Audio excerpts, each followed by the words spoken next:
looks like if you're Prince Harry, there's only one way really to solve a particular argument, and that as ever is to simply go public. But will this, in fact, abate and really silence all of those people that are really screaming for this particular evidence to come to light? As ever, let me explain. Hi, good morning, Neil Sean here in the very heart of London, and as ever, nice to have your company on this wet and windy day. Yes, we talk too soon on this channel, don't we? I often say to you, I know I love sharing the weather. We had some beautiful weather, now we've got this again.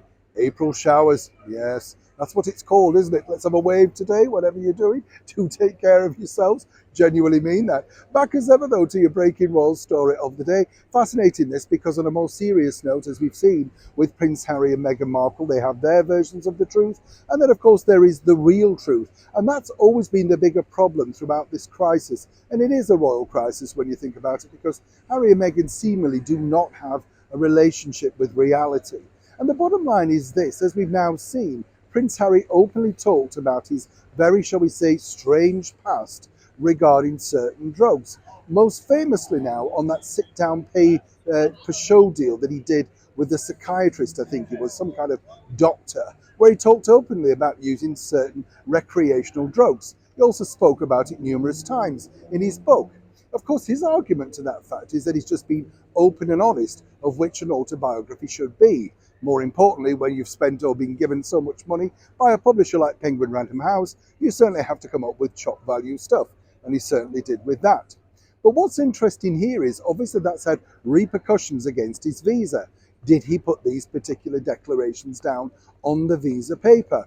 And now, obviously, as this marches on, if that wasn't the case and he was allowed to stay inside the United States, given that particular history, well, why is it one rule for one and one for another? But now the bigger picture is truly this. Harry himself knows that he's going to have to vindicate himself by publishing that particular area of that particular form in public. According to a very good source, Harry himself realizes that there's really no turning back from this. Now, obviously, as I told you before, he could claim that he simply dictated that particular form to an aide, an assistant, and perhaps that assistant is no longer with them. They would be rooted out, obviously. But what's more important here is, if he does make this public, and whatever is on the form, perhaps it's not necessarily the thing that should be on the form, then this could have huge repercussions for Harry.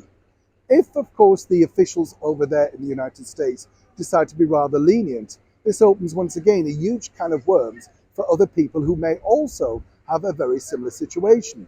Would it be a case of one rule for one, and one simply for an ex-royal? Either way, as we often say, as we await this particular information, which we are told will come before the coronation, very nice thing for his father, King Charles, I'm sure you'll agree. Isn't it interesting to note that once again, Harry has created a sandstorm, a storm literally, all about something that really needn't have been put in that particular book, but as ever, seemingly all for the wrong reasons, for publicity, and more importantly for money, he included it. Again, whatever happens to that particular document when it is published is going to be held up for public ridicule. Neil Sean, King's Cross, London.